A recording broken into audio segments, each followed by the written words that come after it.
The following is a fictional story of events that may happen in the near future. 8 a.m. New York Stock Exchange. It's a cold, breezy day on Wall Street as markets await the Federal Reserve's announcement for QE4. Futures are up significantly. The Dow Jones just breached its 2008 high of 14,164. Gold just hit an all-time high of 2,900. Silver just breached $100 per ounce. The dollar index is holding at 53. With official unemployment at 16.3%, there's a nervous feeling on Wall Street that if this doesn't work, the world could implode into a depression that will last for the remainder of the decade. 8:19 a.m. Beijing.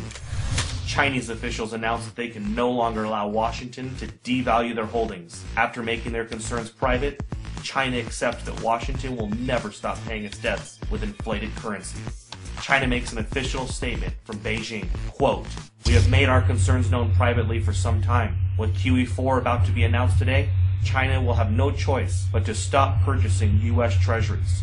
We have allowed Washington to try to work through their imbalances for 4 years. But with global inflation and U.S. consumers rapidly shrinking as a percentage of global GDP, we feel that a Western recovery is unlikely until they reform their entitlement programs." 8:45 a.m.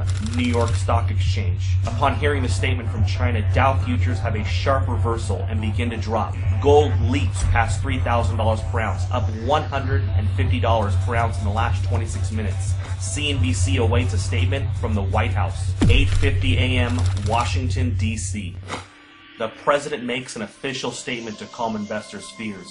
He tells Americans that he has spoken with several G20 leaders. They have assured him that they will continue to increase their purchase of treasuries and believe that a strong U.S. economy is the only thing that will bring back global prosperity. He has also spoken to Chairman Bernanke, who assures him that a strong dollar will be the result of QE4. The president also reminds Americans that his recent New Deal recovery programs that he passed through executive order will increase the likelihood of a lasting recovery. He also notes that Beijing, since 2009, has slowly been reducing their holdings, so the impact will be minimal. 9:51 a.m. New York. Dow futures fall 850 points in the first 20 minutes of trading. Markets are halted for 1 hour by the authorities. 10 a.m. Main Street, America. The news about the stock market in China has now spread.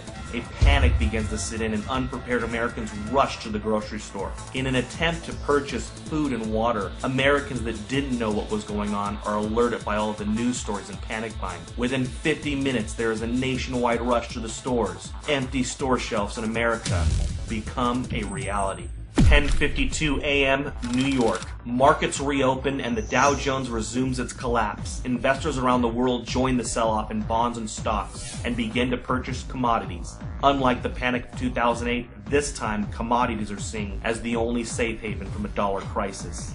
11:30 a.m. New York. The Dow falls 1,700 points since reopening. Trading is halted for at least 2 hours. The Federal Reserve injects $200 billion into the markets and announces that QE4 will be delayed until further notice. Congress is called back to D.C. for an emergency joint session. Some members of Congress are saying that they consider China's statement a financial attack.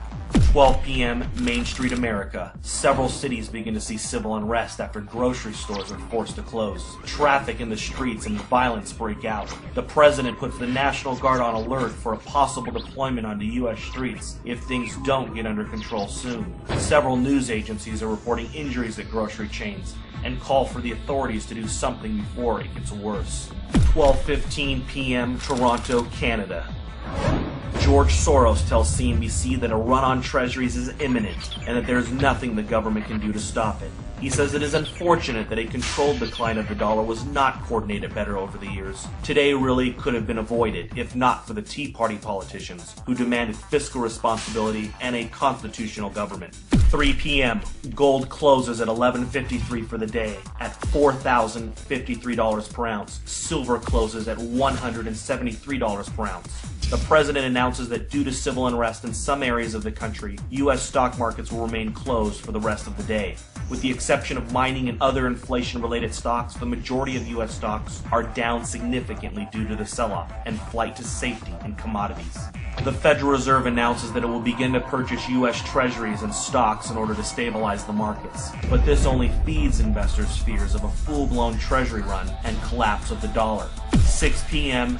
Asia. Asian markets begin a massive sell-off. Dollar collapse rumors begin to take hold of the markets. CNBC Asia looks into a possible COMEX default and complete breakdown in the U.S. economy. Gold spikes in Asia, up 1750 in the first complete hour of trading. Gold is now at 5803. 7 p.m. Gold and silver bullion dealers across the world have suspended all sales due to no inventory. A COMEX default is now expected. Several central bank representatives propose a freeze on currency markets and a fixed devaluation of the U.S. dollar in order to calm investors. 7:30 p.m. The United States. The sun sets on America. In the last 12 hours, the world has changed. Americans are glued to their televisions, taking a crash course on a debauched currency.